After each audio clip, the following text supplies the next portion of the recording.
Well, howdy y'all, welcome back to the channel. So I just wanted to come out here and just talk to y'all about something that's been on my mind.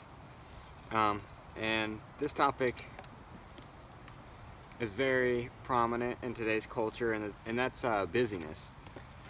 People seem to be too busy to do anything.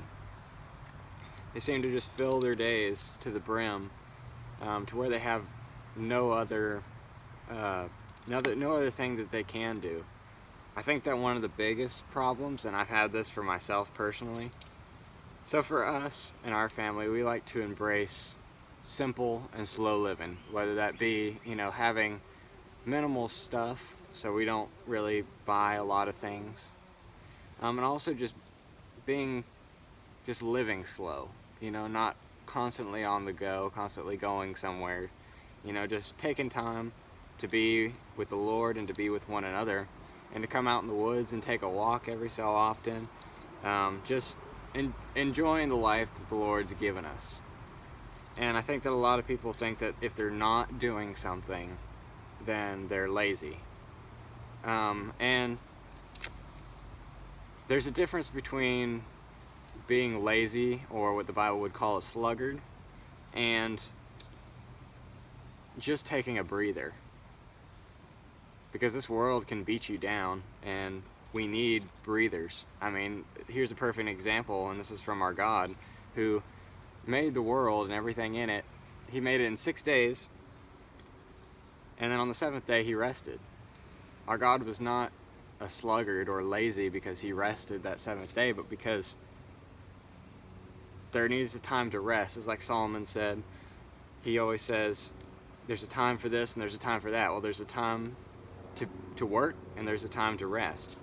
The sluggard is somebody who the book of, I think, it's either the Psalms or the Proverbs, I think it's Proverbs, but the sluggard is somebody who sits on their couch, has, let's just say in our day, a bag of chips. They stick their hand inside the bag, and they're too lazy to bring it back to their mouth. That is a sluggard. A sluggard is someone who does absolutely nothing.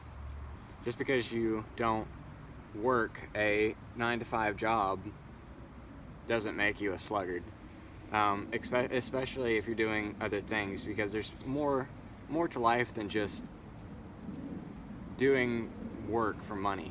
Examples are gardening. I think that that's a wonderful thing that everybody should be doing. It's a way that God gives us food, and that's, you're not working for money, but you're working for food. Another thing is just to learn skills, to be able to help other people out who maybe are too old to be able to do certain things, or because I think I know a lot of people who are like, man, I wish I could learn woodworking, or I wish I could learn the banjo, I'm just too busy. And I think that that's when you get to the point when you're like, okay, I think you're a little too busy. I think that you're becoming almost a busybody, which the Bible also says is wrong. You shouldn't be a sluggard, and you should also not be a busybody. A busybody is somebody who just goes and does stuff, just to say they're busy, I guess. Because I'm gonna go ahead and clarify, I'm not against work. I love, the Bible always says, I think it's Paul who says, if you do not work, if a person doesn't work, then he shouldn't eat. And then you also have the Bible verse that says, if you do not provide for your family, then you have denied the faith and have become worse than an unbeliever. This does not mean that if you do not provide for your family the nicest clothes, the nicest cars, the nicest houses, it doesn't mean that. It just says provides for them for their needs. I need food to live, but I don't need the fanciest food. I need clothes, but I don't have to have brand new clothes. I guess I don't need a car, but cars are very helpful in today's society, but I don't need the brand new car. And I'm not saying that there's nothing wrong with buying certain things just for the fun of it, but when that's your pattern of life, is just to buy the things that you want, and then I think that then you start to work for those things, then you start loving money, which is what Christ says is the root to all evil, is the love of money. Not money, the love of money. But he also says where your heart is, or where your treasure is, there your heart will be also. So if your treasure's on earth, if you're constantly working for this new treasure on this earth, That's where your heart is. And your heart needs to be in heaven. Your heart needs to be on spiritual things and heavenly things rather than earthly things. And again, there's nothing wrong with having earthly things. Obviously, on this earth, we're going to acquire some sort of wealth, whether that be great or whether that be little. But that should not be your main motive in life. That shouldn't be what you're constantly working for, is to be rich, to have all the stuff that you ever wanted, because this world's passing away. Your life, our lives are only, what is this span? I think it's like 80, 85 years. What is that worth? What does this world and its possessions compare to eternity? Obviously, we can't fathom eternity. I think that's one of the hardest things, is to be able to fathom it. But at the end of the day, that's really what matters. Christ wants us to attain heavenly wealth, not earthly wealth. I think that a busybody life is more dangerous for the Christian than it is for the unbeliever, because the unbeliever just does it because this is what they have to live for. But as far as Christians, Christ has adopted you into a family, and so if you don't have time to be able to fellowship with believers, whether them inviting you over to their house, or you inviting them over to your house, if you're too busy to hang out with fellow brothers to be able to exhort one another, encourage one another, your life's too busy, because Christ wants us to be one. And when if you try to throw something together for Christians to come together and enjoy, and they all say, sorry man, I can't come, I'm too busy, I'd like to come, but it's where I'm just too busy right now, and that's usually their usual excuse for everything, but for any time. But I think that the danger of it is we're supposed to be exhorting one another and coming together and just enjoying time. But if you're constantly busy and you don't have time for the believer, and you don't have time for your family, then you're too busy, if that makes sense. So we just need to make time for God first and foremost, to be able to be in His scriptures and to be in prayer constantly, and to be able to have time to spend time with family, whether that being eating together. I know a lot of families who don't eat together because they're so busy that they just all eat separately, and that's not right. I know people are, and other things is just playing board games or just hanging out, growing your family together. And then on top of that, we need time for the spiritual family. We need time for one another, because if we're too busy, what good are we?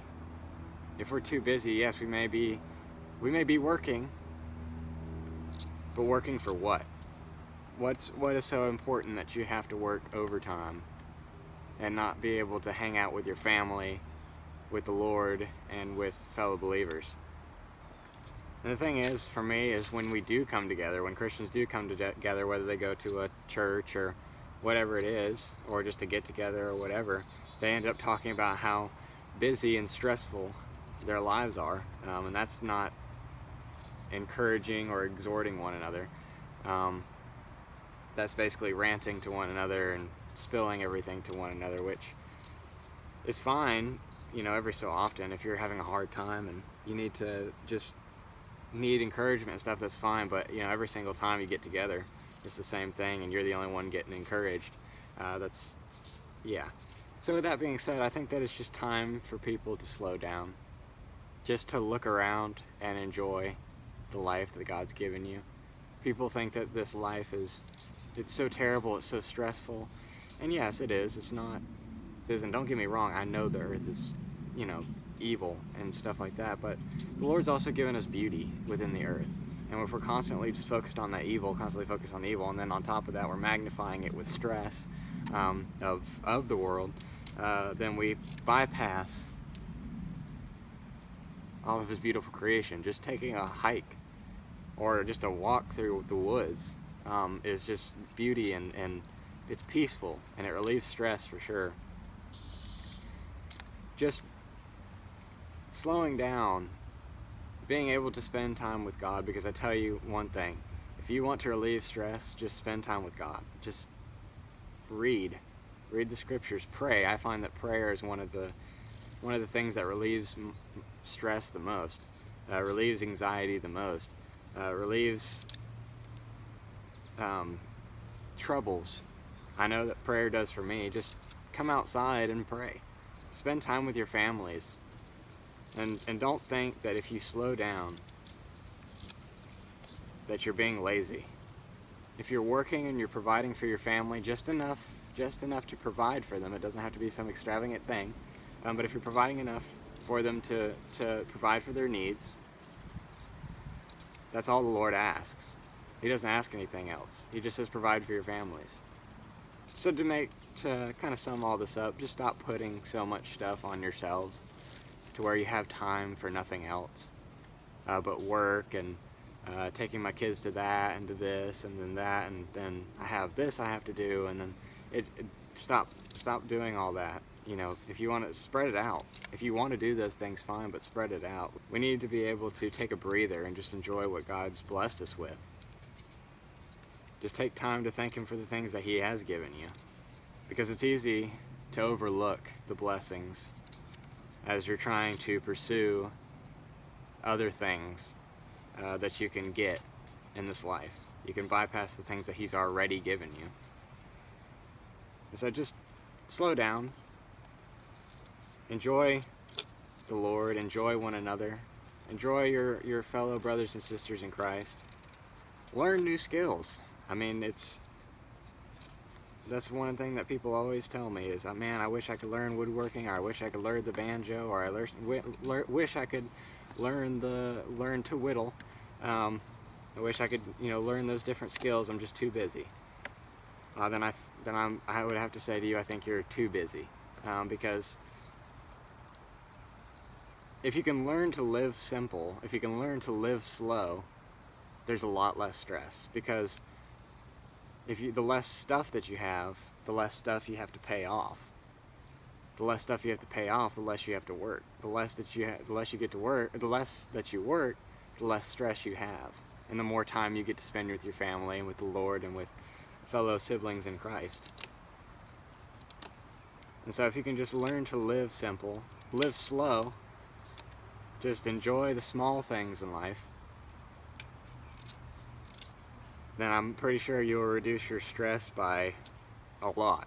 Anyway, guys, thank you for listening to my little talk. It's just something that's been on my mind because, we try to get Christians together, and it's just discouraging, when they write you back, sorry, I'm too busy, and so you wait a little bit, maybe like a week or 2 weeks or maybe even a month, and you write them back, sorry, I'm too busy, I'm pretty much booked up for the next 3 months.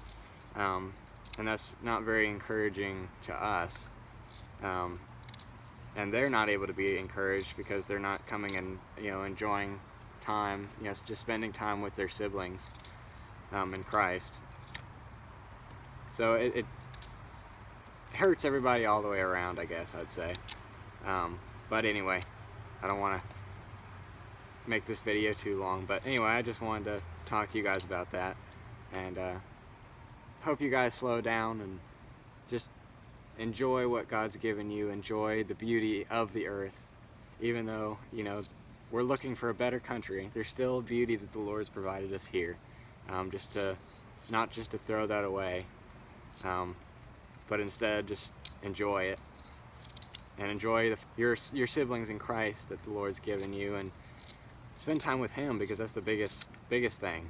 Biggest thing that the Lord's given us is the gift to be able to be His sons and daughters, to be able to pray to Him, talk to Him, read His scriptures.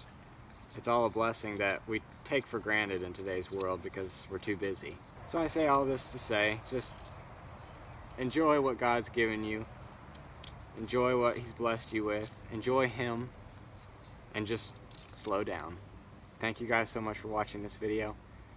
Until next time, keep swimming upstream.